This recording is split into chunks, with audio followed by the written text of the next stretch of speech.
Good girl, C good பாய். ஓய், இவ்வளவு நேரம் ஆட்டம் போட்டல, குளிக்க வேணாம், அடிக்கிற வெயிலுக்கு இருத்தேனா. சரி சரி, முடிஞ்சு அவ்வளோதான். என்ன ஆட்டம் காட்டின? இப்ப காட்டுடி, இப்ப காட்டுடா, இப்ப காட்டுறடே. இருடா இருடா.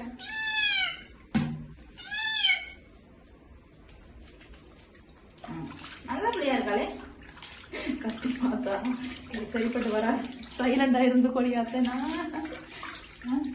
என்ன பண்ணாலும் விடுற மாதிரியே தெரியல. இருந்தா பரவாயில்ல, அடிக்கிற வீட்டுக்கு நல்ல இடமா தான் இருக்குதுல்ல. என்னடா நடிக்கிறியாடா? நடிக்கிறியாடா? நீ நடிக்கிறியா? இரு, ரயர்லாம் ஆன்ல தான் இருக்கு. போட்டாச்சா? பாருங்க, இன்னைக்கு ஃப்ரைடே புள்ள குளிச்சு சாமியெல்லாம் கும்பிட்டு பொட்டெல்லாம் வச்சிருக்கான் பாருங்க.